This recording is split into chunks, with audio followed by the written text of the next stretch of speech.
Hi hello friends, welcome back to home legal diaries. இன்றைக்கி இந்த வீடியோவில் நான் வரலட்சுமி பூஜை எப்படி செலிப்ரேட் பண்ணேன்னு பார்க்க போகிறோம். வாங்க வீடியோக்குள்ளே போகலாம். இது தேர்ஸ்டே நைட்டு. நம்ம ப்ரிப்ரேஷனில் என்னெல்லாம் பண்ணி வச்சுருக்கணும் வீட்டில் அப்படின்றத பார்த்துடலாம். நம்ம லக்ஷ்மி தாயார் வாசம் புரிகிற எல்லாமே சுத்தமாக நிறைவாக இருக்கணும். அதுக்கு தான் நான் ஜாடி அப்புறம் அஞ்சரை பெட்டி இதெல்லாம் நல்லா வாஷ் பண்ணிவிட்டு அதெல்லாம் ஃபுல்லாக நிரப்பி வச்சுட்டேன். அதுக்கப்புறம் பூஜை ஜாமானமும் வாஷ் பண்ணி வச்சுட்டேன். லக்ஷ்மி தாயாரை உட்கார வைக்கிறதுக்கு சரி பின்னாடி வெறுமனா உட்கார வச்சா நல்லா இருக்காதுன்னு சொல்லிட்டு அதை டெக்கரேட் பண்ணி வச்சுருந்தேன். இதை நீங்கள் ஷார்ட்ஸில் பார்த்துருப்பீங்க நான் எப்படி டெக்கரேட் பண்ணியிருந்தேன்னு. அதை பண்ணி வச்சுட்டு அதுக்கப்புறம் லக்ஷ்மி தாயாரை உட்கார வைக்கிறதுக்கு நான் வாழை இலை தான் போட்டிருந்தேன். அதில் பச்சரிசி போட்டு அதில் மஞ்சள் குங்குமம் வச்சு கலசம் வச்சு அந்த ஐட்டுக்கு தான் நான் டெக்கர் பண்ணியிருந்தேன்.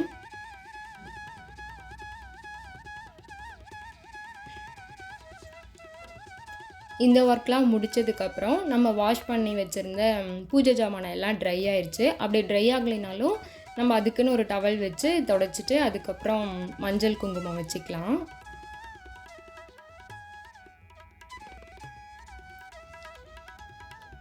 நான் லக்ஷ்மி தாயார்கிட்ட இந்த அரிசி பருப்பு உப்பு இதெல்லாம் வைப்பேன். ஸோ அதுக்கான பொருளையும் நல்லா க்ளீன் பண்ணி மஞ்சள் குங்குமம் வச்சு பக்கத்துலேயே ரெடியாக வச்சிட்டேன். ஏன்னா அடுத்த நாள் நம்ம ஹரிபரியாக பண்ணும்போது இந்த பொருள்லாம் வைக்க மறந்துடும் ஒரு திங்ஸு. ஸோ அதுக்காக எல்லாம் ரெடி பண்ணி வச்சிட்டேன். அடுத்த நாள் பூஜைக்கு ப்ரிப்ரேஷன்லாம் பண்ணிவிட்டு போய் தூங்கவே ஒரு 12:30க்கு மேலே ஆயிடுச்சு. அத்விக்கும் தூங்காமல் வாமான்னு கூப்பிட்டுட்டே இருந்தான். சரி பையன் தூங்காமல் இருக்கிறான்னு சொல்லிட்டு நானும் போய் அவன் கூட படுத்தேன். பட் எனக்கு தூக்கமே வரல. எப்படா விடியும், நம்ம எப்போ லக்ஷ்மி தாயாரை அழைச்சிட்டு பூஜை பண்ணுவோம் அப்படின்ற மாதிரி தான் இருந்தது.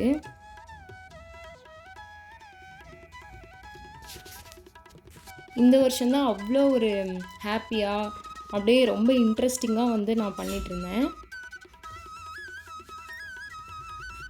ஆல்ரெடி நம்ம சேனலில் நிலைவாசல் எப்படி அலங்காரம் பண்ணோம் அப்படின்னு சொல்லி போட்டிருப்பேன். அந்த மாதிரி தான் அன்னைக்கும் அலங்காரம் பண்ணி ரெடி பண்ணிகிட்ருந்தேன்.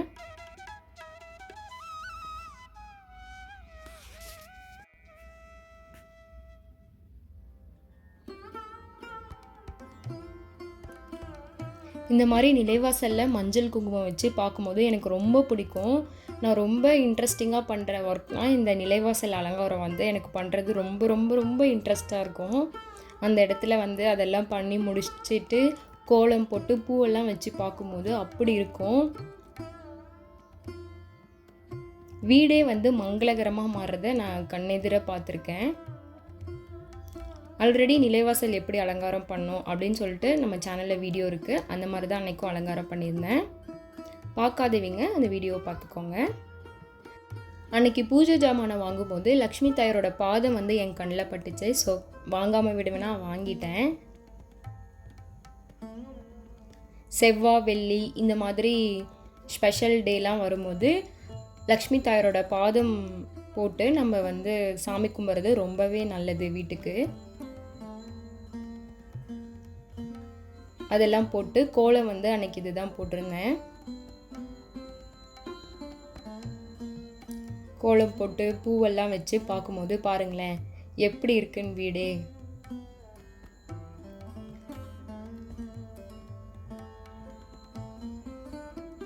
அவ்வளோ ஒரு மங்களகரமாக இருந்தது. அதே மாதிரி லக்ஷ்மி தாயாரோட பாதம் போடும்போது அதாவது வலது கால் கொஞ்சம் மேலே இருக்க மாதிரி, இடது கால் கொஞ்சமாக கீழே இருக்க மாதிரி போடணும்.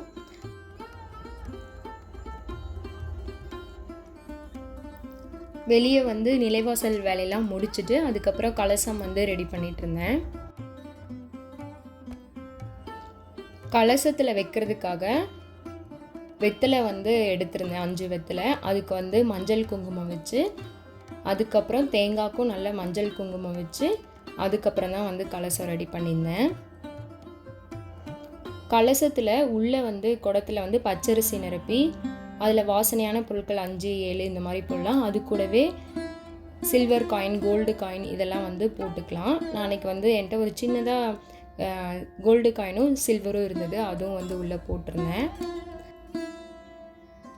கலசம் ரெடி பண்ணிவிட்டு அதுக்கப்புறம் லக்ஷ்மி தாயாரை எடுத்து அந்த கலசத்தில் வச்சு நம்ம வந்து ரெடி பண்ணிக்கலாம்.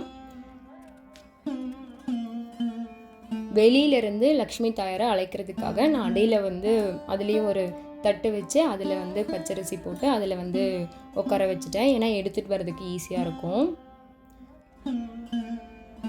லக்ஷ்மி தாயாரை நிலைவாசல்லேருந்து நம்ம வீட்டுக்கு அழைக்கும் போது தீப தூப ஆராதனைலாம் காட்டி மலர் தூவி அர்ச்சதை போட்டு வீட்டுக்கு அழைக்கணும்.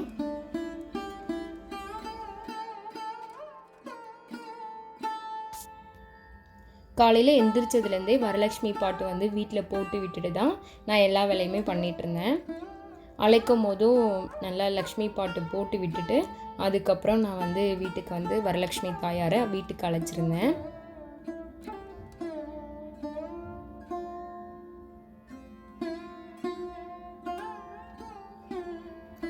தாயாரை வீட்டுக்கு அழைக்கும் போது வாங்கம்மா தாயாரே வாங்க வந்து எங்கள் வீட்டில் பூஜையை நல்லபடியாக ஏற்றுக்கிட்டு எங்கள் வீட்லேயே நிரந்தரமாக தங்கிருங்க அப்படின்னு சொல்லி அழைக்கணும்.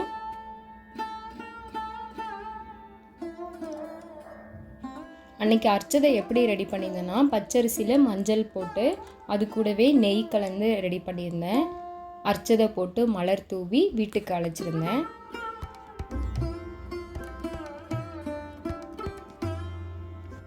அழைச்சிட்டு அதுக்கப்புறம் நான் வந்து அலங்காரம் பண்ணிட்டேன். எங்கள் வீட்டு அழகு தேவதை வரலட்சுமி தாயார் அன்னைக்கு ரொம்ப அழகாக அம்சமாக வந்து எங்கள் வீட்டில் அமர்ந்திருந்தாங்க.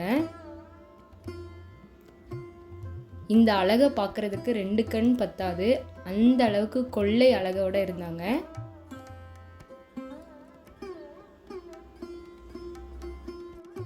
எனக்கு எங்கள் வீட்டு வரலட்சுமி தாயார் பார்க்கும்போது அந்த சமஞ்ச பொண்ணு கன்னி பொண்ணு எப்படி இருப்பாங்களோ அந்த மாதிரி இருந்தாங்க. தாயாரை நல்லா திருப்தியாக அலங்காரம் பண்ணிவிட்டு பூஜைக்கு தேவையான பொருளாக எடுத்து வச்சிட்டேன். அதே மாதிரி நம்ம அன்னைக்கு ஏற்றுற தீபம் எல்லாத்துலேயுமே வந்து நெய் விட்டு தீபம் ஏற்றும் போது ரொம்பவே நல்லது. ஏன்னா லக்ஷ்மி தாயாருக்கு மிகவும் பிடிச்ச பொருளில் நெய்யும் ஒன்று. அதுக்கப்புறம் பிரசாதமாக பொங்கல் ரெடி பண்ணிவிட்டு அதையும் வந்து பூஜைக்கு வச்சாச்சு. அதுக்கப்புறம் குத்து விளக்கில் தீபம் ஏற்றியாச்சு.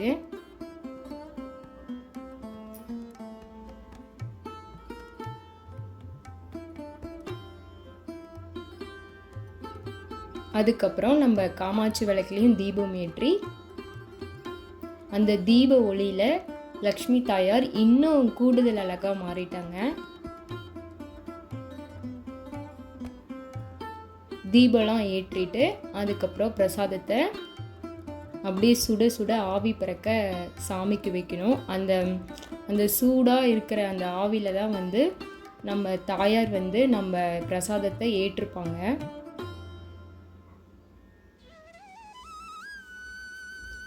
பிரசாதம் வச்சு தீபம்லாம் ஏற்றி பார்க்கும்போது எனக்கே ரொம்ப நானே கண்ணு வச்சிட்டேன்னு சொல்லலாம். அந்தளவுக்கு கொள்ளை அழகோடு இருந்தாங்க.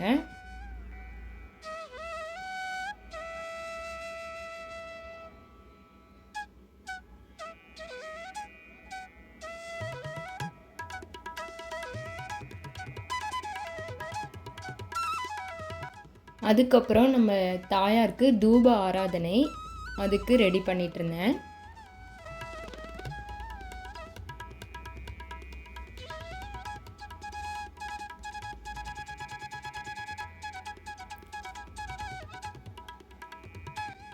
அத்விக்கும் முன்னாடியே ரெடி ஆயிட்டான். நான் வந்து ஸ்டார்ட் பண்ண போகிறேன்னொன்னே ஹஸ்பண்டும் அத்விக்கும் வந்தாச்சு.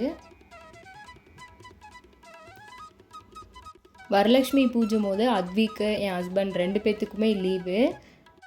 2 பேருமே வீட்டில் இருந்தது எனக்கு ரொம்பவே சந்தோஷமாக இருந்தது. பூஜை பண்ணுறதுக்கும் நல்ல திருப்தியாக இருக்கும். எனக்கு இந்த மாதிரி ஸ்பெஷல் டேயில் பூஜை பண்ணும்போது வீட்டில் எல்லாருமே இருக்கணும். ஒருத்தர் இல்லைனாலும் எனக்கு கொஞ்சம் கஷ்டமாகவே இருக்கும். அன்றைக்கி 2 பேருமே வீட்டில் இருந்தாங்க. எனக்கு ரொம்பவே சந்தோஷமாக இருந்தது.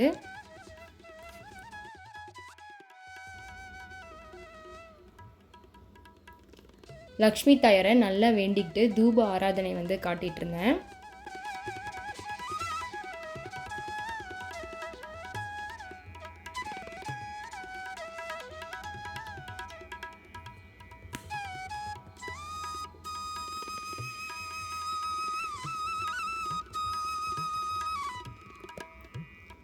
அத்விக் வந்து நான் வந்து கற்பூரம் எடுத்து வைக்கிறேமா அப்படின்னு சொல்லிட்டு அவன் எடுத்து வச்சிட்டு இருந்தான். எப்போவுமே நம்ம பூஜை பண்ணுறதுக்கு முன்னாடி நம்ம வீடு தீப ஒளியால் நிறைஞ்சிருக்கணும். அதுக்கப்புறம் சாம்பிராணிலாம் போட்டு தாயார் முன்னாடி நல்ல வாசனையாக வந்து நிறைஞ்சி இருக்கணும். அதுக்கப்புறம் பூஜையை வந்து ஸ்டார்ட் பண்ணணும். நான் வந்து மஞ்சள் கொம்பில் தாலி கயிறு கட்டி ரெடி பண்ணி வச்சுருந்தேன். அதை எடுத்து வீட்டில் இருக்க சுமங்கலி பெண்கள் தாயாருக்கு வந்து கட்டிவிடணும். இந்த பூஜையோட முக்கியத்துவமே கணவர் வந்து நீண்ட ஆயுளோட நம்ம எப்பயும் தீர்க்க சுமங்கலியாக இருக்கணும் அப்படின்றது தான். அதை நல்லா வேண்டிக்கிட்டு தாயாருக்கு மலர் தூவி அர்ச்சதை போட்டு தாலிக்கும் வந்து பூ வச்சு நல்லா வேண்டிக்கணும். அதுக்கப்புறம் வீட்டில் இருக்க எல்லாரும் வந்து தாயாருக்கு மலர் தூவி அர்ச்சதை போட்டு அவங்களும் வேண்டிக்கணும். தாயார் தாலி கட்டி பார்த்த உடனே புது கல்யாண பொண்ணு மாதிரி மாறிட்டாங்க. அதுக்கப்புறம் நமக்கு நம்மளோட கணவர் வந்து தாலி வந்து கட்டி விடணும். நம்ம கூட இருந்தால் கணவர் வந்து கண்டிப்பாக கட்டி விடணும். அப்படி இல்லை இந்த மாதிரி ஃபாரின் போயிட்டாங்க, அன்னைக்குன்னு பார்த்து வெளியூர் போயிட்டாங்க, அந்த மாதிரி இருக்கும்போது நம்ம கணவரை நினச்சி நாமளே வந்து கட்டிக்கலாம் தாயார் முன்னாடி உட்காந்து. எனக்கு வந்து தாலி கட்டி விடுறதுக்கும் ரெடி பண்ணி தாயார் முன்னாடி வச்சுருந்தேன். அதை எடுத்து நல்லா வேண்டிக்கிட்டு தாயாரோட பாதத்தில் வச்சு கணவர் கையில் கொடுத்து நம்ம வந்து தாலி வந்து அன்னைக்கு கட்டிக்கணும்.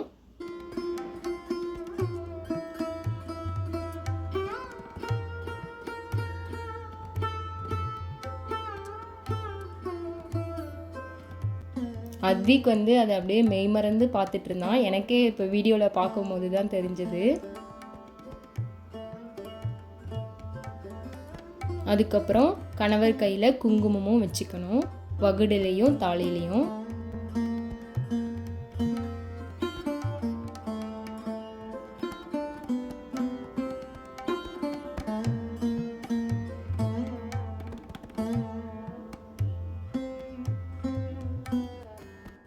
அதுக்கப்புறம் அத்விக்கையும் வச்சு விட சொன்னேன், அவனும் வச்சு விட்டான்.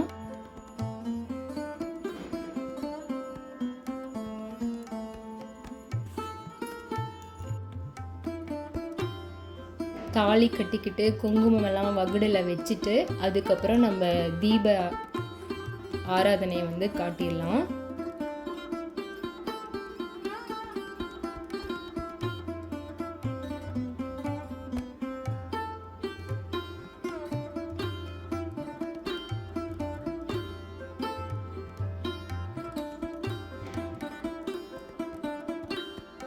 எனக்கு இதெல்லாம் பார்க்கும்போது இப்போ ரொம்பவே சந்தோஷமாக இருக்குது.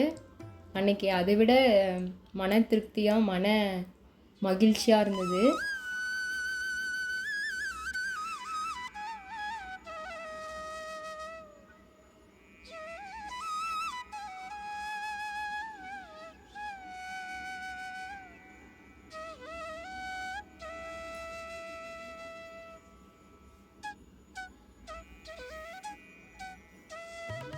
அதுக்கப்புறம் நான் வந்து தாயாருக்கு வந்து தேங்காய் உடைக்கும் போதே அதை வந்து ஒரு இதில் வச்சு தீர்த்தமாக வச்சுருந்தேன்.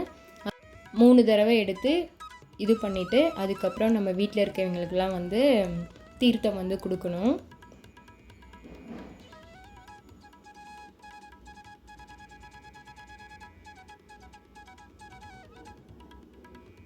நானும் தீர்த்தம் குடிச்சிட்டு அதுக்கப்புறம் அத்விக் திரும்பவும் கேட்டான், அவனுக்கு கொடுத்துட்டு அதுக்கப்புறம் என்ன பண்ணணும்னா நம்ம கணவரோட காலில் விழுந்து ஆசீர்வாதம் வாங்கணும்.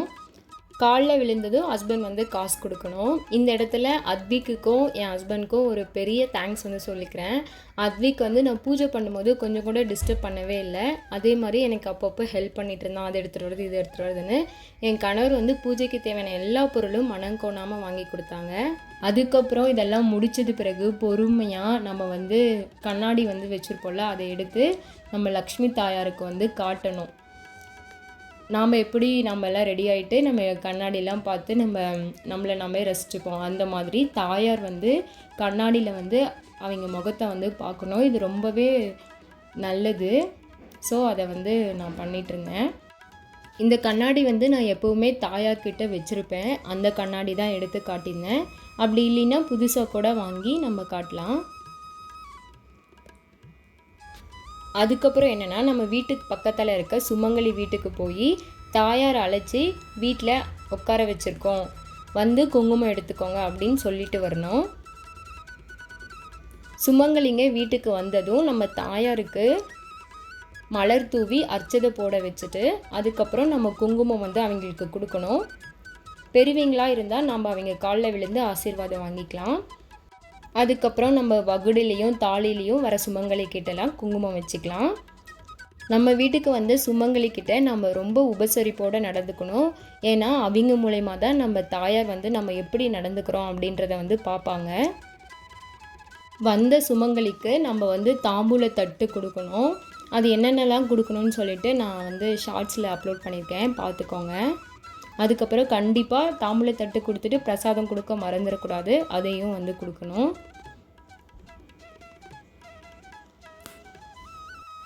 அதே மாதிரி நம்ம பெரிய லெவலில் பண்ணலையே, ரொம்ப கிராண்டாக பண்ணலையே அப்படின்னு சொல்லிட்டு வீட்டில் இருக்க சுமங்கலி வருந்தக்கூடாது. நம்ம எவ்வளோ சிம்பிளாக பண்ணாலும் மன நிறைவாக பண்ணும்போது அந்த தாயார் வந்து அதை முழுமையாக ஏற்றுப்பாங்க. அடுத்த வருஷம் நம்ம தாயார் நம்ம நினச்சதெல்லாம் பண்ணுற மாதிரி நம்மளை வச்சுருப்பாங்க. நம்ம பண்ண தான் போகிறோம். ஸோ அதெல்லாம் நினச்சி வருத்தப்படாமல் மன சந்தோஷத்தோட எந்த பூஜை பண்ணாலும் பண்ணணும். இந்த மாதிரி தான் நான் வரலட்சுமி பூஜை வந்து அன்றைக்கி பண்ணியிருந்தேன். இந்த வீடியோ வந்து புதுசாக வந்து பூஜை ஸ்டார்ட் பண்ணுறவங்களுக்கு ரொம்பவே யூஸ்ஃபுல்லாக இருக்கும்னு நினைக்கிறேன். அப்படி யூஸ்ஃபுல்லாக இருந்தால் லைக் பண்ணுங்கள், ஷேர் பண்ணுங்கள், சப்ஸ்கிரைப் பண்ணுங்கள். நல்லா இருப்போம், எல்லோரும் நல்லா இருப்போம். தேங்க்ஸ் ஃபார் வாட்சிங். பாய்.